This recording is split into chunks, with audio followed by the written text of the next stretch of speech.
ভাই টান লাগান, জোরসে টান লাগান, রেসিং মোড।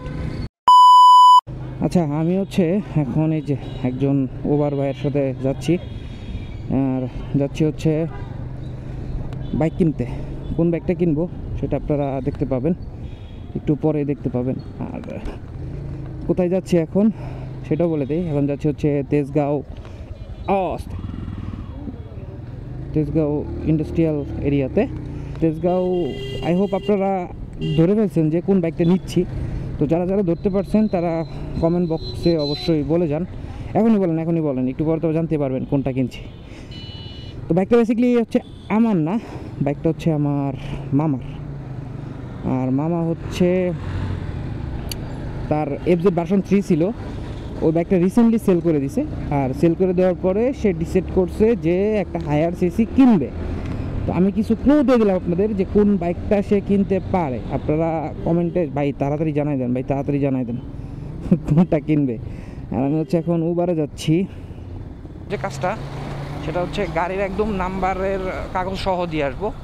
আর এর কারণে হচ্ছে আমার প্রথমে বিদ্যুৎ বিলের আর কি ইউটিলিটি বিল যেটা, সেটার একটা ফটোকপি করতে হবে।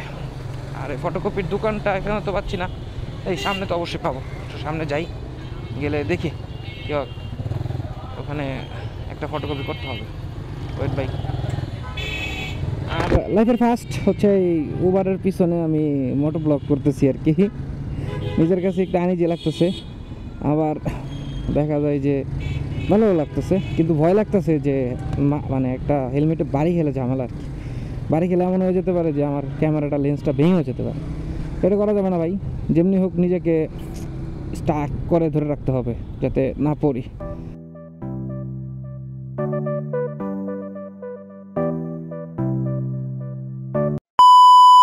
আমরা এখন হচ্ছে এই যে বিজয় সরণির যে মেট্রো ওখানে চলে আসলাম। আর তেজগাঁও হচ্ছে বাম দিক দিয়ে চলে গেলে তো হবে, বেশিক্ষণ সময় লাগবে না। অলমোস্ট আমার অনেকক্ষণ লেট হয়ে গেছে, মামা আমার কল দিছে, অনেকক্ষণ হয়ে গেছে আর কি। আমি এখনও যেতেই পারলাম না এখানে, হয়তো বেশি সময় লাগবে না, আর অল্প একটু সময় লাগবে। বাট কাহিনি যেটা হয়েছে, বাম দিকের রাস্তাটা ওনারা পুরোটাই বন্ধ করে রাখছে। এই হচ্ছে আমাদের বাঙালি জাত আর কি, জীবনও শিক্ষা হবে না আমাদের। এমনিতে হয়েছে দেরি, তার উপরে হচ্ছে মামা কল দিছে আবার, বললাম না। হ্যালো মামা, বিজয় সরণি সিগনালে। হ্যাঁ হ্যাঁ হ্যাঁ হ্যাঁ, যে বাম দিকে যেতে হবে। যাই হোক, সিগন্যাল ছেড়ে দিছে। এখন লাগান ভাই, টান লাগান, জোরসে টান লাগান, রেসিং মোড। আমার বিজয় সরণি সবচেয়ে ভালো লাগে হচ্ছে এই জায়গাটা কিন্তু পুরোটাই ভালো লাগে। কারণ হচ্ছে এটা ইউরোপের মতো লাগে অনেকটা উপর থেকে দেখতে। যখন আমরা মেট্রোতে যাই তখন মনে হয় জায়গাটা ইউরোপ একটা ফিল পাওয়া যায় আর কি। রাস্তাটা তো সুন্দর লাগে উপর থেকে। ওকে, এখন কতক্ষণ দাঁড়াই, কারণ এই সিগন্যাল তো ভাই একদম একের সিগন্যাল কোনোদিনও কেউ এক চান্সে পার হইতে পারে না আজ পর্যন্ত, আর কেউ পারবেও না, এটাই কথা। এই একটা সিগন্যাল, কোনো ধরনের সিগন্যাল ছাড়া পার হতে পারতাম, জীবনটা মনে হয় যারা রঙিন হয়ে যেত। দুঃখের বিষয়, এই জায়গায় স্টিল এখন পর্যন্ত প্রায় 20 মিনিটের উপরে দাঁড়িয়ে রয়েছি। কিছুই করার নাই ভাই, এখন এটি মেনে নিতে হইব। চলেন। আর এখন হচ্ছে রাস্ট টাইম, তো সবাই অফিস ছুটে গেছে, বাসায় যাচ্ছে যার যার মতো। দ্যাটস ওয়াই এখন একটু জামটা বেশি থাকবেই, এটাই স্বাভাবিক।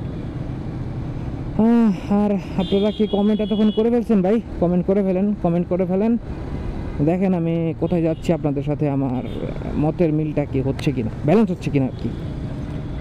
তো চলেন আগে যাই। এখন এটা ক্রস করে বামে গেলেই হচ্ছে আমাদের আর কি শোরুমটা। তো অনেকে বুঝে গেছে কিনতেছি, আর লেন্দি না করি বলেই দিই, আমরা যাচ্ছি হচ্ছে রয়্যাল এনফিল্ড নেওয়ার জন্য। রয়্যাল এনফিল্ড নেবে আমার মামা। তো আমাদের মডেল চয়েস হচ্ছে ক্লাসিক 350cc। তো এটা ABS নেবে অবশ্যই, ডেফিনেটলি ডুয়েল চ্যানেল ABSটা আমার পছন্দের তালিকায়, এবং সে ওইটাই বুকিং দিয়ে গেছে। বেশি দিন হয় নাই, আপনার 1 সপ্তাহের মতো হয়েছে বুকিং দিয়ে গেছিলো, আর মামা খুব তাড়াতাড়ি পেয়ে গেছে আর কি। সো যাই হোক, এখন হচ্ছে সবাই দাঁড়িয়ে রয়েছে আমার জন্য, কারণ আমি ইউটিলিটি বিল নিয়ে যাচ্ছি, কাগজটা আর কি। ওই কাগজটা ছাড়া তো আবার নাম্বার হবে না। তো চিল এখন আগে যাই, যে গাড়িটা দেখি আগে, এটার জন্য খুবই ইন্টারেস্টেড হয়ে আছি আর কি, কোন গাড়িটা নিব। আর আমি কিন্তু ফার্স্ট টাইম, আমি কিন্তু এর আগে কখনই রয়্যাল এনফিল্ড রাইড করিনি, আমার খুব কাছে লাগার ছিল না, তো একটু দূরে থেকে নেওয়াটা একটু কষ্ট, মানে একটু প্যারা আর কি, কারণ আমি বাইক আসলে বেসিকলি চাই না। হোক, আমরা প্রায় চলে আসছি।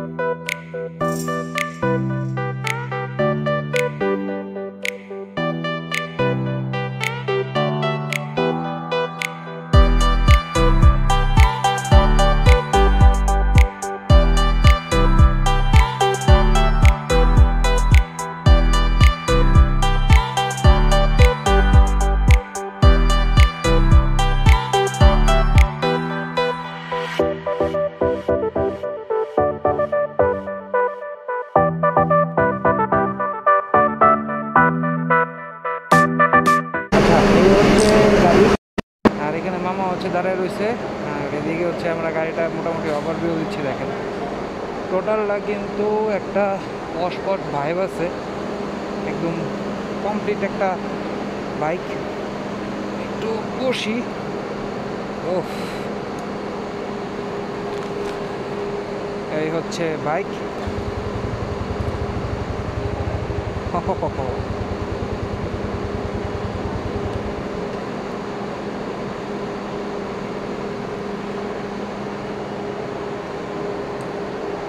সো অলমোস্ট সবই ডান। আর এখন একটু দেখি যে ইন্ডিকেটার সব কিছু কাজ করতেছে নাকি। হ্যাঁ, পিছনেটা কাজ করে, এর পাশেটাও কাজ করতেছে। হরন, বাস,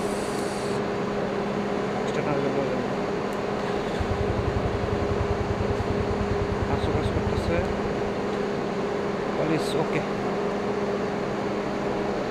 বাইক, হ্যাঁ হ্যাঁ, আপনার? হ্যাঁ আমাদের, হ্যাঁ আমাদের, হ্যাঁ আমাদের, আমার মামার। কেন ভাইয়া?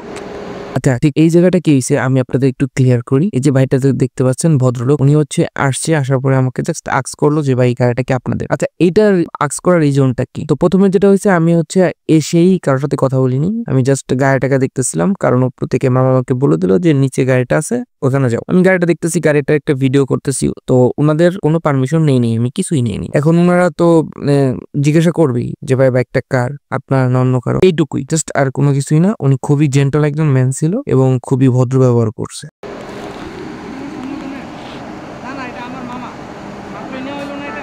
এখানে হচ্ছে মেজু মামা এখন মানে ফটোশুট এরিয়াতে নিয়ে আসছে।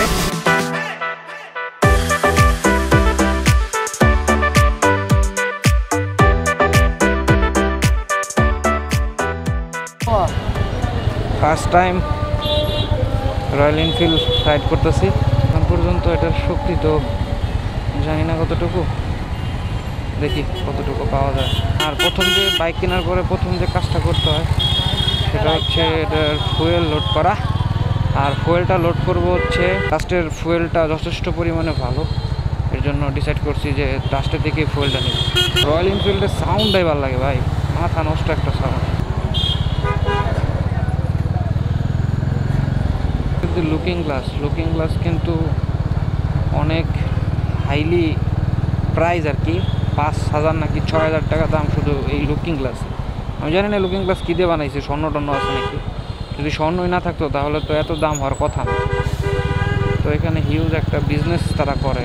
নতুন বাইকের একটা গান আছে, যে গানটা ইঞ্জিনের যে গ্যাসকেট আছে, গ্যাসকেটটা গরম হয়ে আর কি বের হয়।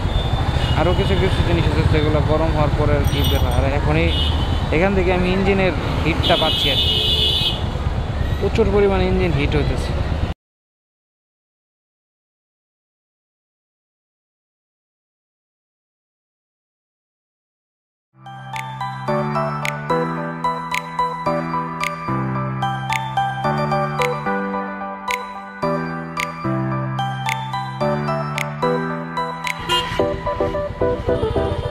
ভিডিওটা এখানে ইন করতে যাচ্ছি, কারণ এই জামে আর কথা বলতে ভালো লাগতেছে না, আর প্রচুর পরিমাণে হিট হয় ইঞ্জিনে ভাই, পাওয়াই রাখতে পারতেছে না। তো সবাই ভালো থাকবেন, সুস্থ থাকবেন, আর অবশ্যই হেলমেট পরে বাইক রাইড করবেন। মনে রাখবেন একজন ভালো রাইডার কখনো হেলমেট ছাড়া বাইক রাইড করে না। আল্লাহ হাফেজ।